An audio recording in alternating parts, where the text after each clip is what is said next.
Ayurveda, naturopathy या natural lifestyles को ध्यान में रखते हुए कुछ ऐसे सूत्र हैं जो इस शरीर को स्वस्थ रखने के लिए बने हुए हैं। अगर हम उन पर ध्यान दें और उनको अपने जीवन में इनकलकेट करें, उन्हें अप्लाई करें डेली रूटीन में, और हर घर में अगर लेडीज़, फीमेल्स जो हैं, जो घर में ज़्यादातर भोजन का कार्य सारा संभालती हैं, किचन संभालती हैं, तो भोजनालय में अगर वो चीज़ों का उपयोग किया जाए, उन चीज़ों का ध्यान, बातों का ध्यान रखा जाए, तो आप पूरे परिवार को फिट रख सकते हैं। तो सबसे पहला सूत्र आता है कि भोजन को बनाते समय पवन का स्पर्श और सूरज की किरणों का उसको टच करना ज़रूरी माना जाता है। अच्छा। कि जब हम भोजन बनाते हैं, भोजन जब पकाया जाता है, बनाया जाता है, during the time of cooking, जी, पवन का स्पर्श और सूरज की किरणें वो उसको टच करें, उसे ही बहुत अच्छी क्वालिटी का भोजन माना जाता है। अब इसीलिए पुराने ज़माने में आप देखेंगे तो जो किचन्स होती थी वो ओपन एरिया में होती थी। अच्छा। पुराने ज़माने में ओपन एरिया में किचन होता था, जहाँ पर वायु का स्पर्श उसको लगता था और सूरज की किरणें भी कहीं ना कहीं उस कमरे में पहुंचती थी या उस जगह में पहुंचती थी। ठीक है, आज हम अपने घरों को कोई तोड़कर बाहर तो नहीं बैठ सकते। इनक्लोज्ड किचन्स हैं, मॉड्यूलर किचन्स हैं, बहुत जगह ऐसा है जहाँ सूरज पहुंचता ही नहीं है, किरण, एक भी किरण अंदर नहीं पहुंचती है। लेकिन कुछ ऐसा कर सकते हैं कि पवन का स्पर्श और सूरज की किरणें उस तक कैसे टच करें। या तो जैसे आपकी किचन की तरफ कोई खिड़की है, विंडो है, तो उसको खुला रखें। खाना पकाते समय जो हवा है, हवा का आदान प्रदान है, वो होता रहे। और अगर सनलाइट भी बाहर है तो कहीं ना कहीं वो उसका एक रिफ्लेक्शन जो है वो भी किचन तक आए। राइट। और अगर इतना भी नहीं कर सकते तो फिर एक बहुत गहरा पॉइंट है लेकिन समझने योग्य है कि पवन का स्पर्श और सूरज की किरणों का टच होना, ये एक ओपन बर्तन या लिड ऊपर से वैसे ढका हुआ है उसमें तो हो सकता है, क्योंकि जब स्टीम बनेगा वो लिड अपने आप थोड़ा ऊपर लिफ्ट हो जाता है। राइट। तो तब भी उसको पवन का स्पर्श मिल जाता है। बट हार्मफुल कहाँ होता है? जब हम अपना भोजन कुकर में कुक करते हैं, जो हम प्रेशर कुकर्स यूज़ करते हैं हमारी रसोई में, उसमें जो भोजन पकता है वो हमारे शरीर के लिए बहुत ज़्यादा हानिकारक है। अच्छा। क्योंकि हम उसे दोनों तरफ से पूरा पैक करके, बंद करके, अंदर वैक्यूम क्रिएट करके और हाई फ्लेम पर जब बनाते हैं तो भोजन अंदर पकता नहीं है, भोजन फटता है। तो जब भोजन टूट जाता है, फट जाता है, उसके बाद उसके न्यूट्रिशंस जो हैं, न्यूट्रिशनल वैल्यू जो है वो मिनिमम आकर के समझ लीजिए ज़ीरो हो जाती है। हम अपना पेट तो भर लेते हैं लेकिन हमें न्यूट्रिशन नहीं मिलता। उसके कंपैरिजन में अगर हम खुले बर्तन में भोजन बनाएं, कुकर अगर यूज़ भी करना है एज ए यूटेंसिल तो वो कुकर या तो मिट्टी का हो, कि ऐसे कुकर्स भी आजकल आते हैं, नहीं तो स्टील के कुकर आप यूज़ कर सकते हैं। तो आप उस पर सिंपल लिड रख करके यूज़ करें।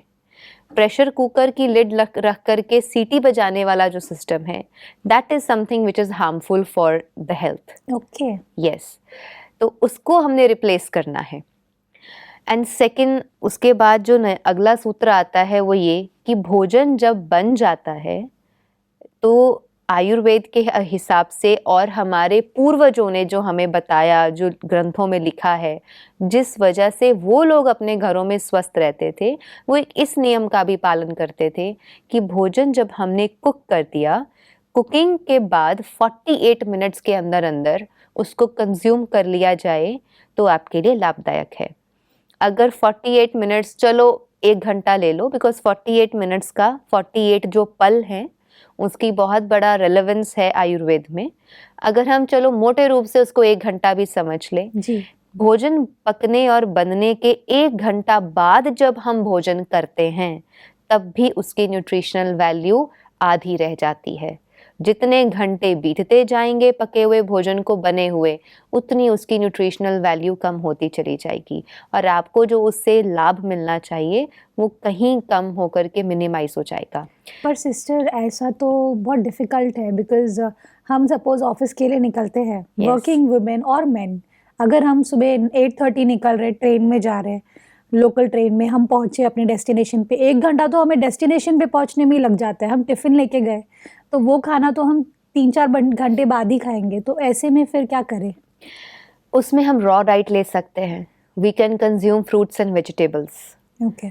कोशिश करें कुछ इस तरीके से अपने आप को मैनेज करें, क्योंकि ये सूत्र जो हम बता रहे हैं या जो प्रिंसिपल्स हम शेयर कर रहे हैं, these are the principles for healthy living. Right. Exceptions are there that हमारे बहुत सारे दर्शक भी देख रहे होंगे। जी। बहुत सारे लोग मल्टीनेशनल्स में काम करते हैं, ड्यूटी का लाइफस्टाइल है, जॉब्स पे जाते हैं। जी। तो यूजुअली जो लोग हमें फॉलो करते हैं या जो इन बातों को ध्यान में रखते हैं, तो वो नाश्ता करके निकलते हैं और भोजन में कुछ ऐसा लेकर के जाते हैं कि जो इंस्टेंट उसी टाइम आप उसको बना करके खा सके, या फिर उसमें आप फ्रूट्स एंड वेजिटेबल्स ले सकते हैं, सैलड्स ले सकते हैं जो उसी टाइम कट किया और उसको कंज्यूम कर लिया। और जब घर आ गए लंच के बाद या जब भी आप घर वापस आते हैं, तब ताज़ा ताज़ा भोजन बना करके खाएं, उसका मज़ा ही कुछ और है। हाँ, जहाँ पे एक्सेप्शन है कि कोई ऑप्शन नहीं बचता हमारे पास और हमें वो चीज़ को करना ही है, तो ठीक है, एटलीस्ट एक भोजन आप अगर बासा खा भी रहे हैं तो एटलीस्ट मॉर्निंग एंड नाइट का जो ब्रेकफास्ट एंड डिनर है वो ताज़ा खा लीजिए। Right.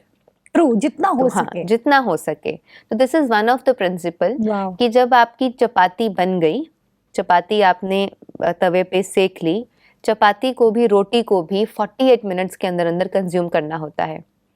Then only it gives us the complete nutritions which it originally has. Okay. And भोजन भी, दाल सब्जी भी जो बन गई है उसको 1 घंटे के अंदर अंदर कंज्यूम कर लें। कई बार होता है कि भोजन बना और वो पड़ा रहता है 3 घंटे, 4 घंटे, 5 घंटे, फिर उसको दोबारा से हम गर्म करते हैं। तो अगला सूत्र जो शेयर करने जा रही हूँ, जी। नेक्स्ट प्रिंसिपल, कभी भी अपने भोजन को फ्रिज में रख करके और फिर निकाल करके फिर गर्म करके खाना, this is something which creates a very great bigger mess for your stomach okay. And small and large intestines. पर- जितना डेड फूड खाएंगे, जितना बासी भोजन, जितना डेड फूड खाएंगे, उतना आपके शरीर को प्रॉब्लम्स आती हैं। This is the reason grey hair जल्दी आना, बहुत जल्दी बालों का झड़ना, बहुत छोटी छोटी बातें हैं बिल्कुल। जो कि एजिंग के साइंस नहीं हैं। आज छोटे छोटे बच्चों की, छोटे छोटे बच्चे हैं जिनके बाल झड़ रहे हैं, हेयर फॉल की प्रॉब्लम। मुझे बहुत कॉल्स आते हैं कि दीदी हेयर फॉल बहुत हो रहा है, क्या करे, ऐसे पूरे के पूरे हेयर गिरते हैं, Yeah. हेयर फॉल बहुत हो रहा है। These are the some underlying reasons which are actually ignored by Yeah. mass or by the public Yeah. at a large. तो ये चीज़ों को समझना ज़रूरी है। भोजन खाएं तो ताज़ा खाएं, और जब ताज़ा खाने की भी बात आती है तो उतना ही बनाएं जितना आपकी फैमिली उस समय में कंज्यूम करने वाली है। जी। तो अगर वो भोजन आपने बनाया और आपने ये सोच के बनाया कि दोनों टाइम चल कि रहा है। 3 टाइम का आटा गूंद लेते हैं सुबह ही, usually what people do these days, Yeah. कि सुबह एक ही बार में 3 टाइम का आटा गूंद लेंगे और वो सारा दिन आटे को चलाएंगे। Right. क्या करेंगे, आटा गूंधा और फिर उसको रख दिया हमने, रेफ्रिजरेटर में रख दिया, फिर निकाला, फिर उससे बनाया, फिर रेफ्रिजरेटर में रख दिया। रात का भोजन फिर उसी आटे से, बने हुए आटे से हम बना के चपाती खा रहे हैं। जी। तो this is also harmful for health. And vegetable और दाल, whatever pulses or vegetables you are cooking in the kitchen, उसको भी आप ये मन में रख के बना रहे हैं कि ये सुबह बना लिया है और सारा दिन इससे काम चल जाएगा, तो वो भी एक गलत आदत है।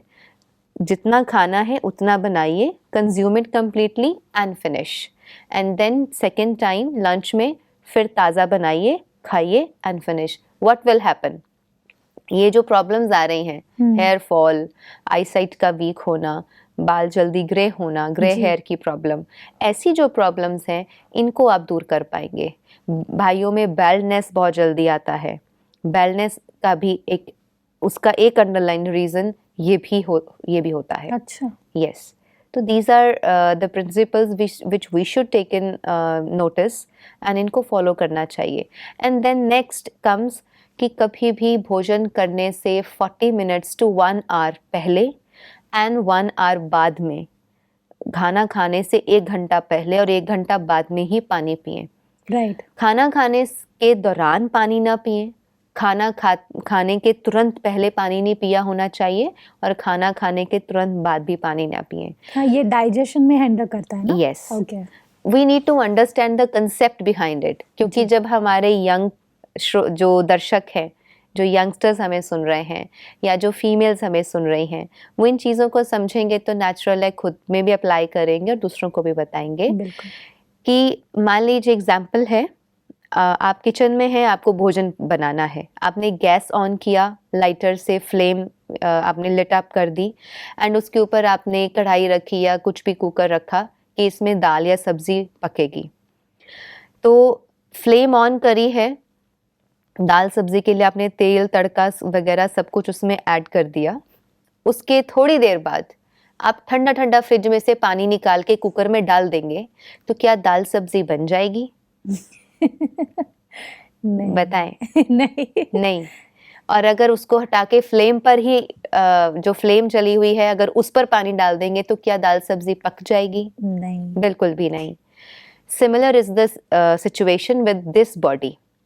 हमारे पेट में अम्ल है, पित्त है, अम्ल है, यहाँ पे जठराग्नि है। अम्ल मतलब? अम्ल मतलब acidity, okay. Acidic. Okay. Stomach का जो नेचर है दैट इज एसिडिक, और हमारे मुंह का जिसे जहाँ पर सलाइवा बनता है, हमारे मुख का जो नेचर है दैट इज एल्कलाइन। इसीलिए ईश्वर ने दोनों को बहुत बैलेंस में बनाया है, अंदर एसिड है, यहाँ एल्कलाइन है। जब हम सुबह उठ के खाली पेट पानी पीते हैं तो वो एल्कलिनिटी अंदर जा कर के एसिडिटी को न्यूट्रलाइज करती है। अच्छा। तो ये बहुत बड़ा एक सिस्टम अंदर लगा हुआ है जो अननोइंगली लोग इग्नोर कर देते हैं, पीपल आर इग्नोरिंग इट। तो जब भोजन अंदर जाता है, अंदर जो एसिड्स बर्न कर रहे हैं भोजन को डाइजेशन के लिए, जी। अंदर आग जली हुई है, फ्लेम जली हुई है, गए हुए भोजन को वो पका रही है, डाइजेस्ट कर रही है। ठीक है, जैसे दूसरी फ्लेम पर किचन की फ्लेम को इमेजिन कर लें अभी साथ में। जी। किचन पे गैस की फ्लेम पर भोजन पक रहा है, वही भोजन खाने के बाद पेट में जाकर के भी डाइजेस्ट हो रहा है। अगर ऊपर से ठंडा ठंडा पानी डाल देंगे तो वो फ्लेम बुझ जाएगी, और जब फ्लेम बुझ जाएगी तो फिर आपका भोजन अंदर पड़ा सड़ता रहेगा, वो डाइजेस्ट नहीं होगा। एक थोड़ा इम्पोर्टेंट क्वेश्चन है कि अगर हम खाना खाने के बाद में आइसक्रीम खाएंगे तो वो भी सेम प्रॉब्लम होगी? Yes. And I was coming to that point. Great. I was also coming to that point कि जब हमने भोजन खाया और ऊपर से ठंडा पानी पी लिया, इसी के कारण लोगों को नंबर 1 एसिडिटी, नंबर 2 गैस की प्रॉब्लम, नंबर 3 इंडाइजेशंस, ये प्रॉब्लम्स आती हैं। Okay. गैस्ट्रोएंटराइटिस, गैस्ट्रिक प्रॉब्लम्स जितनी भी हैं, लोगों को बर्प्स आते हैं, भोजन नहीं पकता, और उनको कई तरह की प्रॉब्लम्स, फिर ढकार आते रहेंगे, बर्प्स आते रहेंगे, अजीब सा उनका होता रहता है, फिर मन भारी होता है, बिकॉज भोजन जो अंदर गया वो प्रॉपरली डाइजेस्ट होना चाहिए, and it takes 2 to 3 hours to get completely digested. इसलिए आयुर्वेद के अनुसार भोजन करने के कम से कम 1 घंटा तक हमें पानी नहीं पीना चाहिए। हाँ, if you want to sip, कई बार किसी की नेचर ऐसी होती है, उनको बहुत ज़्यादा प्यास लगती है, क्योंकि पित्त बॉडी का इतना ज़्यादा है, अम्ल इतना बनता है पेट में कि वो तुरंत पानी मांगता है। तो थोड़ा सा 1 घुट पानी ले लीजिए। और अगर बहुत ज़्यादा नीड है तो आप अदरक और अजवाइन का पानी थोड़ा सा भोजन करने के बाद ले सकते हैं। That will also help in boosting digestion. और अगर खाना खाने से पहले आधा घंटा 15 मिनट पहले अगर अदरक का पानी, गर्म पानी या वैसे ही नॉर्मल गर्म पानी ले लेते हैं, that also helps in very good digestion. Wow. तो जिन लोगों को डाइजेशन की प्रॉब्लम है, जो लोग ये कहते हैं कि हमारा डाइजेस्टिव सिस्टम बहुत वीक हो चुका है, या हमारा भोजन नहीं पचता नहीं है, और भोजन खाने के बाद बर्प्स आते हैं, या हमें ब्लोटेड अप की फीलिंग रहती है, तो वो भोजन करने से पहले अदरक अजवाइन का पानी थोड़ा सा पीना शुरू करें, या खाली अदरक का पानी या ओनली गर्म पानी। 15 मिनट पहले पानी पी लें तो वो आपके पेट को ऑलरेडी गर्म कर देगा। फिर जब आप भोजन खाएंगे, उसको पचाने में एसिड्स को मदद मिलेगी। इट इज़ लाइक मुझे याद है हम एक बार हॉट केस लेने गए थे, जी। स्टील का बड़ा वाला hot case. When I purchased it, तो शॉपकीपर ने कहा कि जब भी आपको इस हॉट केस में कुछ गरम करके बना करके डालना हो तो आधा घंटा पहले ही बहुत तेज गरम पानी करके इसमें डाल के रख दे, फिर पानी निकाल के, हॉट केस सारा गरम हो जाएगा, उस पानी को निकाल के इसमें जो खाना आपने डालना है, वो स्टोर डाल करना है, वो दीजिए। डाल दे, क्योंकि वो बर्तन ऑलरेडी गर्म हो चुका होगा, तो ओके। हीट स्टोर करने में उसको और मदद मिलेगी। इन अ वे हम उसको प्रीहीट कर रहे हैं, जैसे प्री अवन हीट को हम करना है, प्रीहीट करते जैसे हैं वैसे। यस, जैसे अवन को प्री हीट करते हैं, ऐसे आप अपने स्टमक को प्री हीट करें। ओके। जिनको भी डाइजेशन की प्रॉब्लम है तो वो धीरे धीरे कम होती जाएगी। ब्यूटीफुल सिस्टर, ये जो छोटे छोटे टिप्स आप दे रहे हैं ये कहने के लिए बहुत छोटे हैं, लेकिन इनका असर बहुत ज़्यादा होगा आई एम श्योर, क्योंकि हमें इन दी एंड हमारा लक्ष्य क्या है? हमारा लक्ष्य है कि हम लाइफ को खुलकर जिए यस, और उसकी सारे जो रंग है वो हम अपनी ज़िंदगी में लाएं। उसके लिए सबसे ज़्यादा ज़रूरी है हेल्थ। सिस्टर, अभी मैं जानना चाहती हूँ कि हेल्दी रहने के लिए सबसे, अगर मैं कहूँ तो गुण कौन से चाहिए? देखिए, जैसे सपोज अगर मुझे एक क्रिकेटर बनना है सपोज, ठीक है, तो उसके लिए काफ़ी सारे क्वालिटीज़ है, जो जैसे कि बीइंग एन एथलीट एटीट्यूड, फिर बीइंग डिटरमाइंड, बीइंग डिसिप्लिन्ड। तो हेल्दी रहने के लिए कौन से ऐसे आई वुड से जो गुण हैं जो हमारे अंदर होने चाहिए, जिसके थ्रू हम, सबसे पहले तो गुण आएंगे तभी तो वो आपके एक्शन में आएगा। What do you think? सबसे बड़ा गुण है सुख, ओके। और सुख जुड़ा हुआ है पेट से। सुख एक ऐसा गुण है स्वस्थ रहने के लिए। सुखी हो तो स्वास्थ्य का लाभ ले पाओगे, और स्वास्थ्य अच्छा है तो सुखी रह पाओगे। Oh wow, okay. It's vice versa. It's vice versa.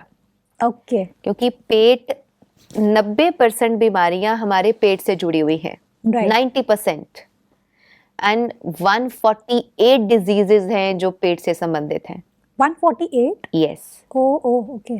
148 types of diseases are connected and concerned with your stomach, which उनमें से बहुत छोटी छोटी हैं जो सबको होती हैं, मेजॉरिटी लोगों को होती हैं। वो है गैस, एसिडिटी, इंडाइजेशन, बर्प्स आना, पेट भोजन का ना पचना। तो ये छोटी छोटी चीज़ें हैं, और बहुत बड़ा रूप लेते लेते फिर वो बहुत बड़ी डिजीजेस बन जाती हैं, and they are 148 in number. और अगर सुख का अनुभव किया जाए ज़िंदगी में तो पेट को भी थोड़ा सुख मिलेगा। एक बहुत फेमस सेइंग है, the more we eat, the more we move towards our death. जितना ज़्यादा खाते हैं उतना हमारी आयु कम होती जाती है, और जितना हम कम खाते हैं आयु हमारी उतनी ही लंबी होती जाती है। Okay. Eating more or excessive eating is a shortcut to graveyard. Actually, okay. reaching the graveyard is not a problem. Everyone has to reach there. या। लेकिन सुखी होकर के पहुंचे, खुशी खुशी से, और सुख वाला जीवन जी करके पहुंचे, उसके जैसी मौज नहीं है। सारी उम्र हाय हाय करते वहां पहुंचेंगे तो वो एक बहुत दुख भरा और अफसोसजनक हो जाता है। And majority problems are related to our stomach, and of course are related to our mind. अगर मन भी हमारा परेशान रहता है तो उसका भी प्रभाव आप देखेंगे सीधा पेट पे पड़ता है। मन परेशान हुआ, भूख मर जाती है। या फिर अभी उल्टा भूख, होता है कि हमें खाने में हम खुशी ढूंढते हैं फिर। हाँ, दोनों वेज है, दोनों वेज में। I am talking about a very sudden situation. Okay, या then you if there is a sudden situation, जी, कुछ अभी आपको भूख लगी थी, बड़े खुश के मूड में थे, कहीं जा रहे थे भोजन करने के लिए कि हम ये खाएंगे वो खाएंगे, कोई कॉल आ गया, कोई अननेचुरल चीज हो गई, कुछ अनएक्सपेक्टेड हो गया, सारी भूख मर जानी है वहीं पे। बिल्कुल। So see how our emotions are directly related to the stomach. जी। तो सुख का अनुभव यहाँ अगर कर लेते हैं तो भी पेट को आराम रहता है, और अगर पेट का ध्यान रखेंगे तो पूरे जीवन को सुख मिलता है। बिल्कुल। तो दोनों ही इंटरकनेक्टेड हैं। सिस्टर, एक और चीज़ हमने सुनी है कि पेट में अगर कोई प्रॉब्लम है, कोई भी तरह का, या फिर सपोज इंडाइजेशन या एनी काइंड ऑफ प्रॉब्लम अगर हमको स्टमक में है, तो उससे रिलेटेड हमारे थॉट्स पर भी उसका असर पड़ता है। मतलब it reaches to the brain और ब्रेन पर जाकर के भी वो कई बार हवा क्रिएट करता है, या बहुत बहुत सारी चीज़ें मैंने सुनी है. Is this real? देखो, अगर आपका पेट एक्सेसिवली भरा हुआ है, जी. कहते हैं हमेशा भोजन से जितनी भूख लगी है, अपनी भूख से एक चपाती कम खानी चाहिए. राइट. आपको सपोज इतनी भूख लगी है तो इतना खाइए. राइट. ये जो मार्जिन बीच में है वो वायु तत्व को मार्जिन देना चाहिए पूरी बॉडी में घूमने के लिए. ओके. जल, वायु, धरती, अग्नि और आकाश, इन पांचों तत्वों से ये शरीर बना है. सॉलिड फूड जब हम खाते हैं, धरती से मिला हुआ भोजन जब हम खाते हैं, इनडायरेक्टली हम धरती उस तत्व को ग्रहण कर रहे हैं. राइट. क्योंकि धरती से वो सारी वनस्पति हमें मिली है. तो जब हमें भूख लगती है, अपनी भूख से थोड़ा कम खाएं. तो थोड़ा सा जो जगह छोड़ेंगे वो वायु को ट्रैवल करने में आसानी मिलेगी. जब हम एक्सेसिव भोजन कर लेते हैं बियॉन्ड द लिमिट्स, तो आपका ब्रेन भी चलना बंद हो जाएगा. अच्छा. That oxygen will not reach the brain. तो आपको भरा भरा महसूस होगा, फिर सुस्ती आएगी, फिर नींद आती है. इसीलिए मैक्सिमम लोग खाना खाने के बाद सोना पसंद करते हैं. भोजन खाया क्योंकि पेट भर के खा लेना एक बार में और फिर बस सो जाना है. Then their minds are not active. This is how things affect our mind and body, both vice versa. Amazing sister. आज के एपिसोड में हमने आपसे बहुत कुछ सीखा, और छोटे छोटे टिप्स जो आपने दिए ये बहुत ही महत्वपूर्ण है. आई एम श्योर हमारी ऑडियंस ने भी उसे सीरियसली लेकर लिखा होगा. और बिकॉज एक ही चीज़ है दीदी, मुझे ऐसे जितना आज की बात से समझ में आया कि अगर हमें हेल्दी लाइफ जीनी है तो चेंजेस हमें खुद ही करने होंगे. Yes. कोई और हमारे लिए नहीं कर सकता. Of course, क्योंकि शरीर हमारा है. बिल्कुल. All thanks to you sister. Thank you for coming in our show. Om Shanti. Om Shanti. दोस्तों, आज हमने जाना कि बड़ी बड़ी चीज़ों में खुशी नहीं छुपी है. खुशी तो छुपी है आपकी खुद की हेल्थ में. ये बहुत छोटी सी चीज़ है, अगर हम उसे बहुत बड़ा रूप दे देंगे कि हेल्दी रहना बहुत डिफ़िकल्ट है और हम हेल्दी कभी हो ही नहीं सकते, सारी दुनिया आज बीमार है, अगर ये हमारा एटीट्यूड रहेगा तो वैसे ही हमारी बॉडी भी बनेगी. लेकिन अगर हमारा एटीट्यूड ये बने कि नहीं, मुझे सबसे पहले खुद को हेल्दी करना है और फिर सभी को मेरे आसपास हेल्दी करना है, ये एटीट्यूड अगर आपका होगा तो आप महसूस करेंगे कि आपकी ज़िंदगी में खुशियाँ कहीं दूर नहीं जाएंगी. इस बात के साथ आज के प्रोग्राम को हम एंड करते हैं. ओम शांति.